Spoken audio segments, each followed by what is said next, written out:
Hi, everybody, and welcome to TNMCoaching Unplugged and Zoran and Rohit Interconnected podcast. First of all, thank you so much for sharing. Our audience is increasing week by week. We're reaching nearly 20,000 subscribers. We're so grateful for your love, for your partnership, for your friendship, or for you sharing this podcast with your friends, colleagues, and with the family and community. Because of you, we grow, and we're super grateful for you being part of our community. And today, we're going to have wonderful Rohit Maini.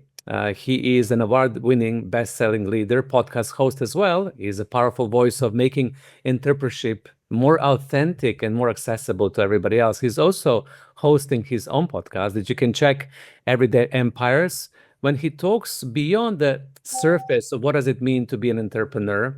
And he also talks about the truth and unfiltered stories of the leaders who build their strong businesses through perseverance, practical decision making, and change. Beyond podcast, he's also managing director of 2 companies as well. So he's very well versed in the business across industries. What makes him really special and what I love about him and what caught my attention is that he has a deep personal story as well. During pandemic, when he lost his father suddenly, he stepped to lead his family accounting firm. With his unique leadership style, he shaped it into something really super successful as well. So he had real life challenges also along the way. He also has background in corporate finances, so he can bridge this gap between big businesses and small businesses, and how do we create small businesses to be very successful? How do we apply what we learn from the big businesses into the small businesses as well? In our conversation today, we're going to look into breaking boundaries of entrepreneurship. We're going to explore his perspective also on masculinity and leadership in business, and how empathy, authenticity, and collaboration can help us create successful and sustainable businesses, and much more. We're going to just flow. So welcome, Rohit. How are you today? I'm very well, thank you. And what an introduction. It's very kind of you. Sometimes I do this like trumpets and people feel like, oh my God, is it really me? But sometimes it's nice for somebody to tell you about your own accomplishment, right? To hear it like that. No, that's very kind of you. It's very kind of you. So let's start with this first, in your own podcast, because I love, that we all podcasting nowadays and we're inspiring people. You focus on these unpolished stories of entrepreneurs. So what inspired you to start this podcast? What is in the essence, the message that you really want to land with entrepreneurs, and why do you feel passionate about it? Oh, it's such a good question because I found that when I stepped into my father's shoes, almost 5 years ago now, your focus is on being as good an advisor as he was, and making sure you maintain the relationships and you give, in this case, accounting advice, tax advice. And as I found myself giving advice, I could see that some clients were taking that on board and were pushing through and saving tax or making good decisions, and other clients weren't. And I noticed, well, what's the difference here? And the difference is the level of confidence that the clients have in the decisions that they need to make. And for me, I wanted to turn around and say, well, how can I inspire more of my clients to take my advice and execute it? Because of course I can give the best advice in the world, but if they're not going to get up every day and execute it, or make the key decisions they need to make, or follow through with the principles I'm talking about, it's to a very large extent useless.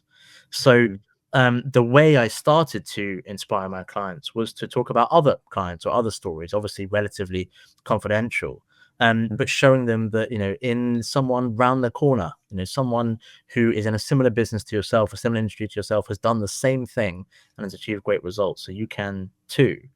And that kind of relatability started to resonate more, and I started to get better results for my clients. And naturally it turned to me thinking, well, what if I can actually explain the whole story on my clients' terms, with a little bit of guidance from myself?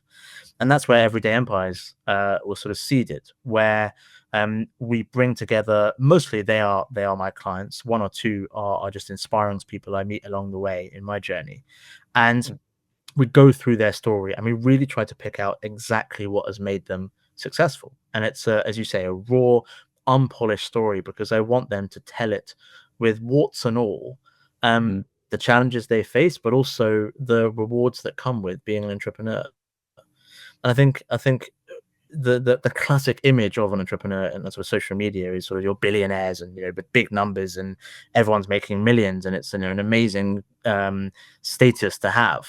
But in reality, it's far from that. And there's a significant amount of work that goes into it. There's probably a lot of luck that happens as well, and there's a lot of failure. And you do need some seriously tough skin. Doesn't mean you can't do it. It just means that it's probably for certain people at a certain time in their life, with certain circumstances going their way.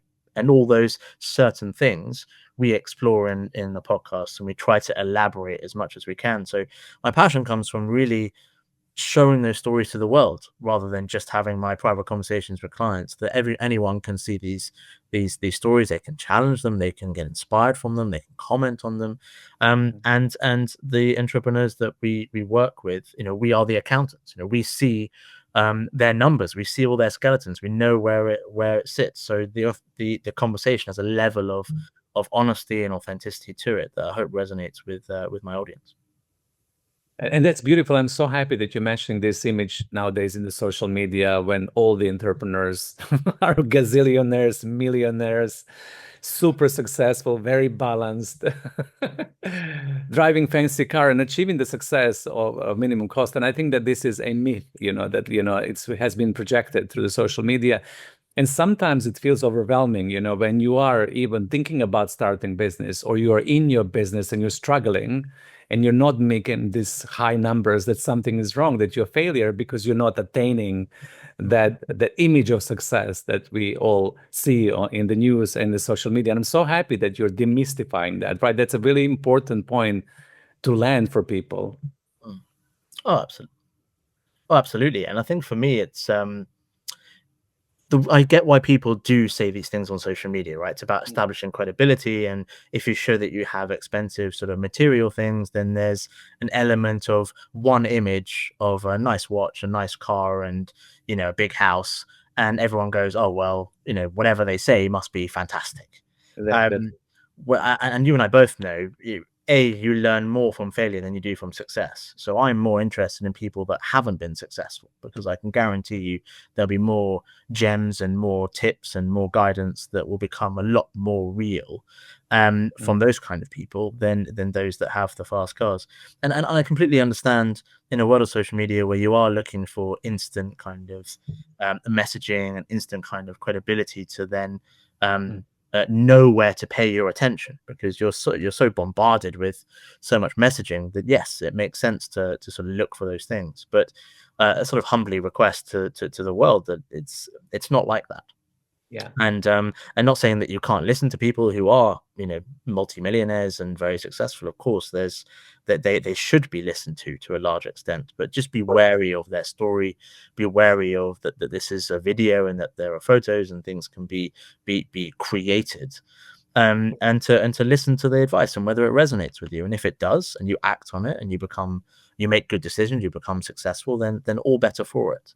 But if it doesn't resonate with you, feel free to challenge it and to comment and to engage with that community so that you can understand what makes sense for you. And ultimately, that screen and that barrier is helpful to gain inspiration and confidence, but it's your life. It's your decisions that you need to make, and they have to be the right ones for you. So do your research, do your due diligence, and then you can make better decisions for yourself. Exactly.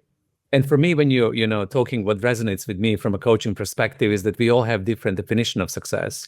For an entrepreneur who runs small business, making 2 million or 3 million or 500,000 and in turnover might be a sweet spot of their own definition of success, because for them, this is how they feel well within context of their life, their family, their social structure, their free time, their ability to enjoy themselves, instead of the overworking and really crunching the numbers and getting the higher, but then sacrificing your life and everything around you. So I think it's very important for entrepreneurs and for people who are thinking about becoming entrepreneur to really get into that space of fully understanding what defines my success financially, of course, but also holistically in my life. What is that? What does that mean for me? Because we're not all the same, we're all different. Oh, completely. And my concern is always that success is defined financially. And the problem is that there's always a bigger number. So if you turned over 1 million this year, you can set your target for 2 million next year. But then how satisfying is that to hit it and go on? These are just targets that you set yourself and you can build plans around it. But what's it all for? Is it just to accumulate money, or is it to use that money for other things? And when you find yourself with a little bit of money, you always find that actually you end up using that as a tool to really what your aims are, and digging down underneath and to find out what those aims are. Is, as you say, is it sort of more family focused? Do you want to spend more time with your partner, with your children, if you have any? Is it about traveling? Is it about time freedom, just to be able to do what you want? All those things become possible because you have the resource, the tool of money. So Exactly. no one wants to escape from the fact that financial success is important. I think it is something that needs to be highlighted. But if it's the only aim, I find that most of my clients anyway that do have that focus, or that only focus, tend to miss out on all the other things as to why they want to get that money. And often when they take that step back, and of course many of your clients, I'm sure that's what you help them do, they realize that actually there are bigger things at play here, and you can make more concerted, more considered, better decisions over time to achieve those specific goals, rather than just accumulate money. And in our preparation to this recording, I told you that a lot of the people who are listening to this podcast, they're leaders or corporate employees or people who worked in the bigger organizations and then moving into the small business. Like they finish their corporate career and there is this next natural step. And sometimes there is this nervousness, there is a tension. Can I really make it? What does it mean, for me to go through this transition of belonging to the bigger system, being part of the higher ecosystem into the smaller company as well. And I talk to the leaders and like, I would love to jump and become an entrepreneur. I don't know if I can. I'm overwhelmed. Oh my God, how is it? Can it work? Will it work? So all these like questions, like how would that be? How would that play out? So I personally see that, that being an entrepreneur is like a hero's journey, and you highlighted that, and you beautifully said at the beginning, a lot of the time it's not about success, it's about failure and your ability to rejuvenate yourself and learn from the failure and move forward. So it's a beautiful hero's journey. But what I'm curious about for the people who are in that category, somebody who worked like yourself in a big organization and has a background in corporate and is willing to move into the small business, what would you say to them? What would be not only your advice, but your reflection, like if you were to talk to that specific audience? Absolutely. I mean, it's the first bit of advice is to take a deep breath. That when you go into these big organizations, I mean, I worked at a very large accounting firm when I was sort of cutting my teeth and getting qualified, and there were tens of thousands of people around the world as part of this organization. So, when the moment that you walk into that door in that office, everything is sort of catered for. You've got your IT systems, your software is all there. You've got a HR team, you've got marketing's also. You don't have to think about any of the things that an SME owner would have to think about. But ultimately, it doesn't mean you can't think about it. It just means that perhaps that isn't your focus. So the first thing is, I always say, take a deep breath and have a plan.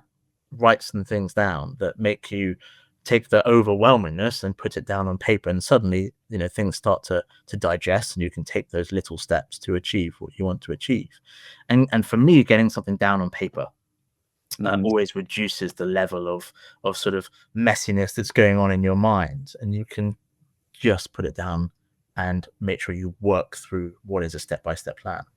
The other thing, of course, I mean, I'd be remiss if I didn't say this, is to get good people around you. And that doesn't necessarily mean an accountant or a coach. It just means people around you that help you think clearly, that are not yes people, that challenge your business model, challenge the way you're making money, challenge your values, challenge how you're being perceived in the market, that challenge that you're doing what you said you'd go out to do. If you've laid out the best laid plan in the world, but you don't take the first step, then you need someone to give you sometimes a little bit of a nudge. And that's perhaps where someone like yourself or your team is more appropriate. If they're overwhelmed by the numbers, then perhaps they need to focus more on getting a good accountant. If there's a legal issue, just having people around you so that you can pick up the phone and call to create that infrastructure that you may have had when you're in the corporate world is vital. And once you've got these little things in place, then a plan starts to form. And I talk to clients all the time about how they move from sort of either their middle management and they're kind of stuck in their corporate career, and then they decide, okay, do you know what, I'm going to go on my own, or their C-suite executives, they've done brilliantly well, but they, that kind of intense life is not quite right for them now, and they want to slow down and wind down and spend more time with their family, and so they end up starting a small business just to keep things ticking over and pay the bills. But that's not such a simple step. So what I find is these people are brilliant at what they do. They just need to find a way to get to do what they want to do. And all those other little things that they've had done for them, they now need to do. But that's where the outsourcing model works. You find good Right. people in your local network and you Yeah. bring that into your sphere. But the first things first, take a deep breath. It's not as bad as it seems. It's not as difficult as it seems. Get Yeah. something down on paper. Have a rough plan. You don't have to write a 100-page business plan, but get something down so that you know broadly where you sit in all the key areas of your business. And then start to bring in people that you think can execute on some of those elements, focus on what you really want to be doing, and crack on. Exactly, exactly. And I would say the same thing to my clients and listeners. Sometimes, creating the success structure around you, it's even more interesting and much more fun than just belonging to a corporate structure, because you get into collaborations, you get into inspirations, you get people who are really willing to work alongside with you. And then the beautiful thing about all of that is it enhances your creative energy, because you need to wear different hats all the time. You need to wear this hat and that hat, and you need to shift. And sometimes when we're in one trajectory, it's good for us to open up into creativity and exploring ourselves in a completely different way. So it's doable. Now, let me ask you kind of a personal question, because I always love asking a little bit more personal. For you, in your own entrepreneurship, in your own life, don't think about your clients, but think about yourself right now. What was the most challenging moment, or what was the most difficult thing that you needed to overcome in your own hero's journey? Something that you can recall or remember and think about, well done. Right? Um, And for overcoming this. This was not easy in my entrepreneurial life. What would you say? well, I'll share a very personal story, which, as you mentioned before, I took over Apex Accountancy because my father passed away, Mhm. and I had known of the business. I'm a chartered accountant myself, of course, but I was following the corporate career. I wasn't um, sitting in his seat. And I remember my first day very clearly, when I managed to figure out how to open the door. um, that he had bought this new chair, this sort of very comfortable sort of upscale chair, and it was just sitting in his office, unmade. You had to sort of open up and put it together. And I don't know why, but I just felt that that was the first task I should do. It seems easy enough. You open up this box and you put a little chair together, and Yeah. you put the little cushion on, and then you go. And I realized that he purchased a similar one for my mother at the same time. So Oh, this sort of replicate was sitting in my family home. I didn't know, because I wasn't living at the family home at the time. I'd moved out with my wife. Um, and and once I put together this chair and I sat down in it, I hated it. I absolutely hated it, because I guess. the reason why I was sitting, I mean, it's a very Good. loyal chair, by the way. But the reason why I was sitting there was because my father had passed. And Mm, I just sat there and I thought I'd give up this very comfortable chair and, all of this, obviously for him to be around. mm, And that was the hardest thing I've ever had to overcome, because at the time I was forced to do something out of duty, out of my father's legacy, to make sure that his clients were looked after, to look after my family. I was head of the household, so I'm the eldest son. mm, So you assume a level of responsibility that you don't quite appreciate at the time, but mm. there's a lot of raw emotion there. And this was just 2 days after my father had passed. I don't know what compelled me to go to the office, but I was there, and I was putting together his chair, and I was speaking to his clients and picking up the phone, and suddenly you flow with the situation. But you don't have time to process, because you just have to do what you've got to do. Mm. And that's by far the hardest thing I've ever had to overcome. And because it was both subconscious and conscious, it was Mhm. conscious in the sense of I hated being there, but I wanted to push through and do my duty. But subconsciously, I wasn't being allowed to grieve. Wasn't being allowed to step away and just be upset my father had passed. So Yeah. um, going, when people talk about sort of small businesses and owner managed businesses, your personal life is often drawn into the business because the Mm, business is you, and no matter how big it gets, sometimes even there's 100 people as part of your business, if you're the owner manager, yeah, it's sometimes if people want to get a hold of you or they want meetings with you, then your personal life is brought into it because it's part right. of the business and part of who you are, and that challenge is obviously the separation. So for me, in my journey, overcoming that and trying to make sure that his legacy was looked after, I felt was extremely important, and I had no views of taking it over at the time. You just move from your I was working in Mayfair at the time, move from that sort of nice shiny office into somewhere in West London, and you're talking about really strong issues for his clients and making sure that they are looked after because it's in his name. Over time, I began to love why he was in that position and how he'd set things up and the kind of clients that he had. And I guess I am my father's son in that respect, that I quickly became to enjoy it and develop a passion and appreciate sort of the clients for what they did, and really appreciated my role in their lives. Mm, Um, but yeah, on the personal side, it's not often seen, and you can't say that to a client, of course. I mean, they probably feel it, mm, um, but at the end of the day, they've hired you to deliver a service, and they're looking for you to do their accounts or give them tax advice or whatever it is. And you've got to do it. And you've got to push through, and you've got to live through your father's legacy because that's what he would have done. And you just hope that you make them proud. And there's always little comments and things that people say, but at the end of the day, if you've got a job to do, you've got to deliver on it. And if you follow through with someone else's word, you've got to deliver on it. So yeah, sometimes the personal matters come through into it, but it's how you deal with that. It's how mm, you push through it. Sometimes these obstacles aren't seen by people, but my lovely wife was extremely supportive in that. I had some good friends around me. My younger brother, mm. was obviously going through some challenges as well, but he was very supportive, and of course my mother as well. So you have to you have to step up in times like this. And COVID was a challenge, and people did similar things. But it's all part of your journey, and I reflect on that very often, and I still keep that seat to this day. I haven't changed it. Still in we've moved offices now, but it's still there. Right. It's still very comfortable. I still don't like it, but I continue to do it because I now enjoy it, and I live through my Mm. father. What a wonderful, wonderful story. Thank you so much for being so authentic and real. And as you were talking, I was thinking you are very unusual because, the stereotype of accountant is that they don't have emotional depth and resilience that you have. They don't have an ability to convey their own emotion with such a depth that you did, and also create relating skills. I had few accountants in my life that I loved because they were similar to you. There was something about them that they were really good with numbers and figures, but they had supreme people skills. So where does this come from in your life? Because how you conveying yourself and how you lead and how you express yourself, it's really emotionally mature. So is that something that was a gift, or is it something that you developed? How did it play out in your life? Oh, the two most important women in my life, really. Actually, probably three. Actually, my mother, of course, taught me empathy from Mm, a very young age. I think she showed me what it meant to understand another person's position and put yourself in their shoes and appreciate where they're coming from.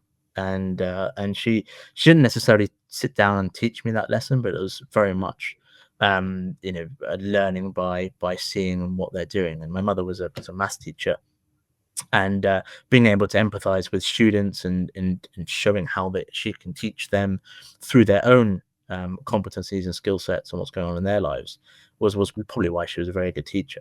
And so that was my first early side of it.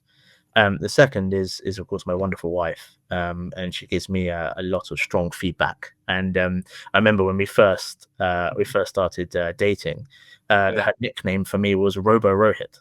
And I'm going, well, I'm not that bad, am I? And then she would show me, like, actually, you have a lot of emotion to express, but why don't you express it? Why don't you talk about it? And I think sometimes as men, we aren't always encouraged to do so. And even I was, as I mentioned, my mother was fantastic at that. But even from my wife's side, I mean, she's extremely expressive. I do have to add. She won't mind me saying that. But you know, she really taught me how to do it and in what way. Yeah. And of course, my mother-in-law, who is you know, wonderfully expressive. And what I love about her is that she is always herself. She never manages her personality in front of any other person. You put it in front of a king, you put her in front of of anyone else, and she will be exactly the same. I admire that level of authenticity and honesty, and it's difficult to do. And so, you know, for these three important women in my life, they taught me that you know, from practice, in terms of both my mother's and from my wife in terms of feedback, that it's important to express yourself, and if you don't, then it stays within you, you know, and there's a level of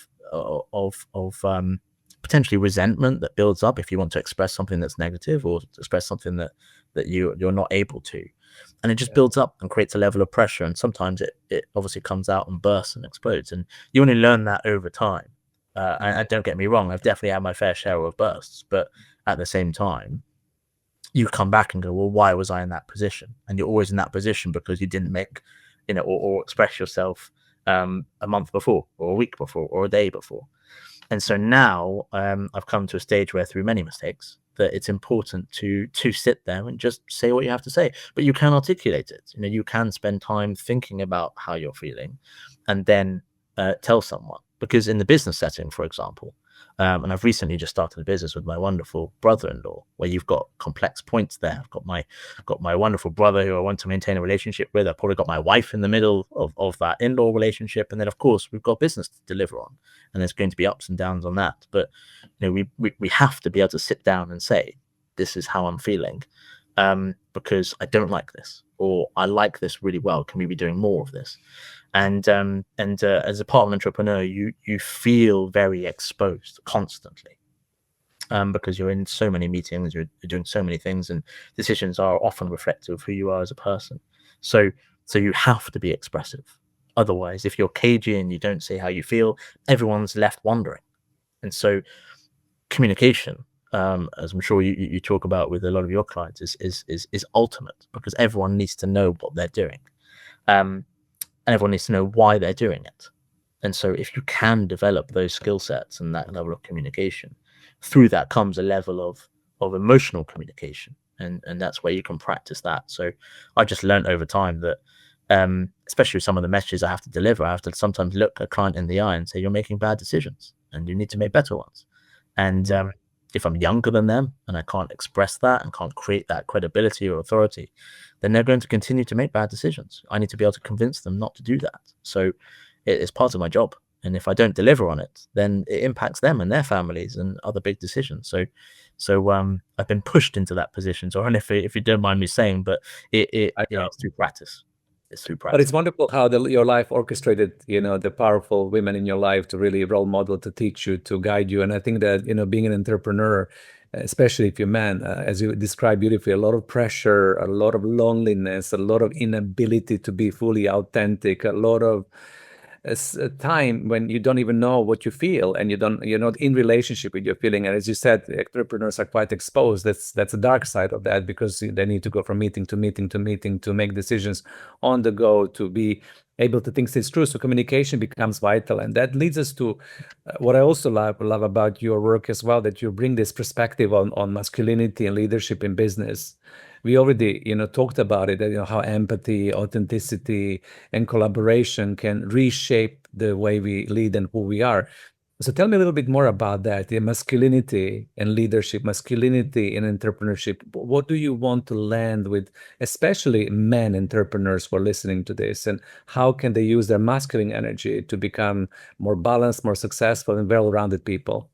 And I think it's such an important topic, because again, I'm trying to talk more and more about this topic more as a reactive piece to what I'm seeing on social media right now. And sometimes I can be a little bit dismissive, if I'm honest, on what trends are following on social media, because they're behind the screen and you kind of you take it with a pinch of salt. And I can't tell you how many times someone's forwarded me a a TikTok or a reel or something saying this is tax advice, and I go, this is nonsense, obviously. But this one topic kept coming up on masculinity, and a lot of my clients are male. And so this topic comes up, and what I found was actually what I was seeing and hearing in social media and things I was being forwarded was actually starting to translate into real life. And so I thought it was important to actually start to comment on this, because I do that with my clients. And very often, a lot of the topics that people or a lot of the elements of masculine energy that people talk about are now starting to be perceived in a pejorative way. So sort of being strong and being passionate and being firm and being to some extent forthright with what you need to deliver on. These things are starting to be perceived negatively, and I'm sort of going, well, that doesn't quite make sense to me. So what is that? What is creating that? Are those criticisms justified, or is it a way of doing it, or is this messaging being confused? And where I've come to and where I've landed on is that I think that there is a battle kind of between masculine and feminine energy, and I can see why. But for me, I don't see them as sort of opposing elements. I see them as complementary elements, and these are just parts of who we are. And for me, if you're quote unquote masculine, and you want to try to live through those values, that's absolutely fine. But you have to embody that and envelope that with who you're working with and who your clients are and who your employees are and what your values are. Because when you are particularly passionate and you're firm and you can show a level of courage, I wouldn't say that those are all negative things. But for me, if I'm looking at a male entrepreneur and he's talking about sort of putting through sacrifices, so he doesn't want his partner to work and wants her to be at home and live with the kids and look after them, and so all those kind of traditional values that a lot of people talk about, there's nothing wrong with that whatsoever. But it's how it's articulated from a societal perspective that I think the confusion lies. And your personal preferences and societal preferences do need to be separated. And if you want someone as a partner to deliver on whatever you want to deliver on, then so be it. And very often that classic question comes up because as a businessman, very often you are out trying to run the business, build teams, make the money. And there's a level of busyness which means that you can't commit always to the home, and that's fine, and that's okay. And you can have a partner that perhaps is more willing to commit to the home and more willing to look after children. That's between the two of you. In terms of opining that for society, well, not everyone's an entrepreneur, not everyone has that need or want. And this is a huge topic, of course, but that's one of the biggest topics that I seem to come across, where men are feeling guilty that they're going out and doing all of this, but they also have to be at home because they're being criticized for not spending time at home.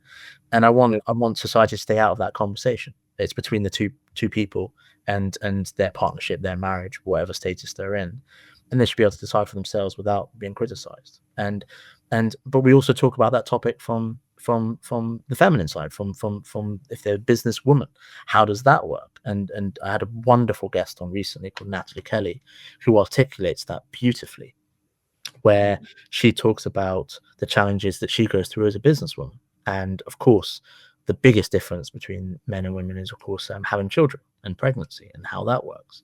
And she actually started her business when she was pregnant. So all the questions that with her first child, all the questions that she was getting bombarded with was, can you handle this? Can you do this?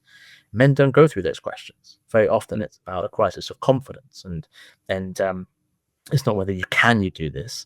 It's it's really difficult. Can you push through this? Can you what emotional energy are you bringing to the table when the chips are down? So there's a real dichotomy of the kind of messaging that's been put out there. And for me, I want to punch through that. And what I want to punch through that with is that don't worry about what's being said on social media. Don't worry about sort of your quote unquote masculine or feminine energy. I think that's the wrong way to necessarily phrase it. I want people to focus on their values and what are they delivering to the market. I want them to focus on delivering, if it's a product or service, it's broad two categories. Are they delivering that in the best possible way? Are their clients happy? If they're building a team, Are they working with you in the best possible environment? Are you delivering on that? These are all very important things for me, because you see that these are the cornerstones of building a great business: having a great team, having great purpose behind your brand and who you are, and having a great product or service that you're delivering on day in and day out. All these other energies on the masculine and feminine, they can come in with your personal life and how you set that up for your own success. And so that's one of my messages. There's many more, if you don't mind me saying, Zoran. But for me, it's I want to punch through this a little bit. I want to push aside phrasing it in ways of a sort of dichotomy and sort of battle, and sort of phrasing in ways of how we're all complementary, and how. And Natalie, again, I mean, I'm so grateful for her being a guest on my podcast, because she wonderfully articulates how her and her partner Ryan manage businesses together. And sometimes she comes to the forefront because she's a bit more a priority. Her businesses are doing well. She needs to spend more time on it. And perhaps Ryan spends more time with the children. And then vice versa, of course. And that's complementary. That sort of partnership, that sort of way of working is fundamental. I don't want to lose that. Yeah, and I think that for everybody who's listening, that harmony that you're talking about, harmonizing and creating coherence in the masculine feminine relationships and being a choice and prioritizing, it's super important as well. And then also moving away from that, guilt, because I think that a lot of entrepreneurs that I coach, men specifically, feel that obligation, that guilt. They're not spending enough time, but they're not harmonizing the relationship with their wife. Vice versa, I also coach women who are highly driven, who taken, to be breadwinners as well. And they also have this even more. They're having guilt. And I'm like, what kind of mother am I? I don't have enough time to spend with my kids. You know what I mean? I don't have time to dialogue. I don't have time. There's always something. So I think that it's right to emphasize this, as you said, punch through this and make it relevant as the conversation that we have in our families as entrepreneurs, but also in society at large, because sometimes we get polarized in this like dichotomies of masculine and feminine, and we need to get into the harmony. And I love what you said. For me, like you, it's the center, it's values. What do you value, right? Do you have traditional values? Do you really feel that you are an entrepreneur when you want to keep one partner at home and the other partner works? Do you want to work together? You need to come to an agreement, and then also, what is your life purpose? For me, it's it's even bigger question there. What did you come here to accomplish in this lifetime? How would you define your own soul journey, your life purpose as an entrepreneur? So I think if you put values and the purpose in the conversation, then this mix between masculine and feminine gets easier. Once again, I'm so happy that you're talking about it, because the people who are running the businesses, they need to hear that at the level of essence. Oh, absolutely. And touching on your excellent point about guilt, because that's the word I hear more and more often. What's driving that guilt? And very often it's comparisons with other couples and other societies. Yeah. And again, sort of the female guests on my podcast often talk about, motherhood and wanting to be there for their child. And it's often in relation to what they see other mothers doing incredible work, and they're doing obviously a lot more than them. And again, well, am I not as good as them as a mother? Well, hang on a second. You've got a completely different setup to them. So why compare? And when you have a partner in the mix, and what are they doing to contribute to obviously that partnership and raising the child in this case, then you have to have that harmony in that conversation on how you should do it. And when other people look in or comment, to a large extent, it's not, there's not a level of credibility to it, because how you deliver that harmony for your own family is between you two. And seeing how others operate, yes, you can take some guidance, of course, but at the same time, how my wife and I will one day, when we're blessed with children, how we work with raising them will be completely different to most other people, because we have different lives. I run 3 or 4 businesses. My wife is a wonderful lawyer. So there's loads of different things that we need to talk about and think about before we have the child, when Yesha's pregnant, when if we have a second one, obviously the schooling, all those things are going to be challenging conversations. But as you say, what it fundamentally comes back to is the principles and values that we hold, and what do we want to raise our child with. And if we have to take a step back, then we should and prioritize that. Wonderful. As with all my guests on the podcast, we can talk forever. And one of my podcast guru told me keep the format. So we're coming towards the end, of our conversation today. So let's reflect back a little bit and see how would you love to leave audience with? What do you want to kind of anchor either as a call for action, reflection, something that you really, really want to re-emphasize once again, so we can leave our audience with that flow and wrap. For me, it's if you're thinking about and becoming an entrepreneur, stop thinking and start doing. Just get on with it. And for me, it's one of the greatest sort of things in my life that I've done, even though I was pushed into that position. To some extent, I inherited a somewhat of a structure. Father ran a small business, and we've built out the infrastructure from there. But so I was thrust into that position, but I'm so happy that I was. And for me, I see so many people hesitating, wondering, thinking, writing amazing business plans. I've seen the best business plans from people who aren't business people. But for me, it's just do something today, right this second. If you're listening right now, finish off, and then write down something that you can do this day that will progress that idea, that will create that business, even if it's to have a conversation with someone else. Because that doing, just that first little step, is what will push you into rolling through and climbing on the other steps. And I see so many times people think about it, they procrastinate, they jump on social media, they find every other excuse than to just do it. And it doesn't have to be perfect. It actually can be wrong. But if you take that first step, you are on that journey. And I can't tell you how many people I've spoken to that are so afraid of that first step. And it is a big first step, even if it's just having a conversation with someone, even if it's about putting an idea out there, even if it's about talking to someone that you probably think won't like your idea, but you want to have that tough conversation to articulate what you're trying to achieve. And the ultimate point is that if you can take that first step, you should always ask yourself, what if this actually comes off?